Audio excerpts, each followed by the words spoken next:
ఓం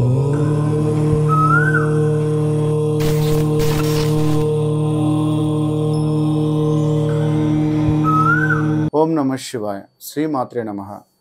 చాలామంది ఇంట్లో డబ్బులు నిలబడట్లేదు, ఎంత వస్తున్నా ఖర్చు అయిపోతుంది, ఎందుకు అలా అయిపోతుంది, ఎంత జాగ్రత్తగా అనుకోకుండా ఖర్చు అయిపోతుంది అని బాధపడుతూ ఉంటారు.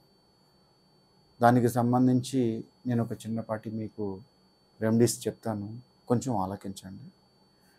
మీరు ఏదైనా శుక్రవారం నాడు ఓ ఎర్రని కుండ తెచ్చుకొని శుభ్రంగా కడిగి మీ ఇంట్లో దేవుడి దగ్గర దాన్ని పెట్టి అందులో ముక్కాల భాగం నీళ్లు పోసి కొద్దిగా పచ్చకర్పూరం, పసుపు, కుంకుమ, కొద్దిగా గంగాజలం, ఏదైనా సుగంధ ద్రవ్యాలు ఉంటే కొద్దిగా అందులో చల్లి ఆ రోజు వరకు వాటర్ అమ్మవారి దగ్గర పెట్టండి. మనం తెచ్చే ఆ ఎర్రని కుండ ఎంత మోతాదులో ఉండాలి అని అంటే అంత, అనగా 1.5 feet. కొంచెం దానికి ఉన్న పైన ఉన్న మూతి కొంచెం వెడల్పుగా ఉండేలాగా చూసుకోండి. అంటే మన చెయ్యి అందులో ఫ్రీగా పట్టేటట్టు చూసుకోండి. తెచ్చి దేవుడి దగ్గర పెట్టి ఇలా పూజ చేసి ఆ కుండకి కొంచెం మనం గంధం పెట్టి కుంకుమ బొట్లు పెట్టి ఆ రోజు రాత్రంతా నిద్రించేలా దేవుడి దగ్గర చూడండి.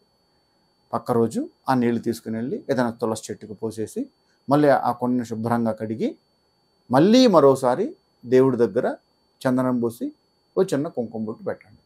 అది మీరు మీ ఇంటికి అంటే బీరువా దగ్గర వీలున్నంత వరకు మీకు అనుకూలంగా మనుషులు తిరగకుండా ఉండే చోటు ఆ కుండను ఉంచండి. ఉంచి ఆ కుండకి సగభాగానికి మీరు కల్లుప్పు పోయండి.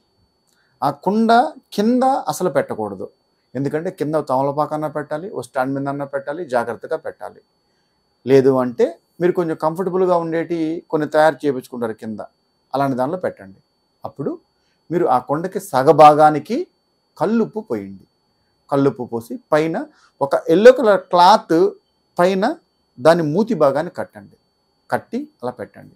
ఇప్పుడు మీరు ఏం చేయాలి, మనం తెచ్చే ధనం అంటే డబ్బు ఏమైతే మనం ఇంటికి తీసుకుంటామో ఎంతైనా పర్వాలేదు సుమా, కనీసం అంత చిల్లరైనా పర్వాలేదు.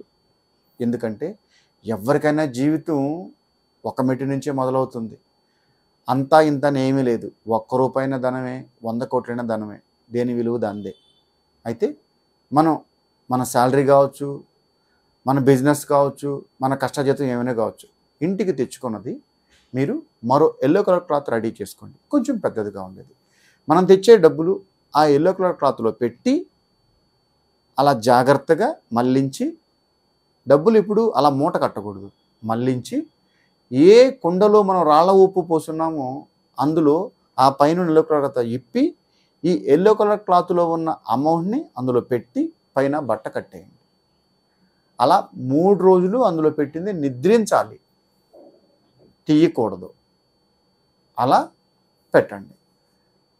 అలా పెట్టిన తర్వాత అది తీసి మీ బీరువాలో పెట్టండి. మీరు బయట నుంచి తెచ్చిన ధనం ఏదైతే ఉందో ఆ రాళ్ళ ఉప్పులో పెట్టండి. 3 రోజులు నిద్రించిన తర్వాత ఆ ధనం తీసి మళ్ళీ బీరువాలో పెట్టండి. అలా మీరు తెచ్చిన అమౌంట్ ఏదైనా పర్వాలేదు, ఎప్పుడైతే ఈ ఎర్రని కుండ రాళ్ళ ఉప్పులో నిద్రిస్తుందో మీ ఇంట్లో స్థిర నివాసం ఉంటుంది అని శాస్త్రం చెబుతుంది. అది సామాన్యంగా మిమ్మల్ని వదిలి బయటికి పోదు. మీరు తెచ్చి అందులో పెట్టింది మళ్ళీ బీరువాలో పెట్టడానికి కట్టలో పేర్చాల్సిందే తప్ప ఉన్న ధనం అయితే ఖర్చు అయిపోదు. కనుక మనకి ఎక్కడైనా మన ఇంట్లో అనుకోకుండా ఖర్చు ఎక్కువైపోతుంది అని మీరు భావించినప్పుడు నేను చెప్పే ఈ చిన్నపాటి పూజా విధానాన్ని పాటించి మన ఇంట్లో ధనాన్ని స్థిరంగా నిలుపుకునేలాగా జాగ్రత్తలు తీసుకోండి. కృష్ణార్పణం.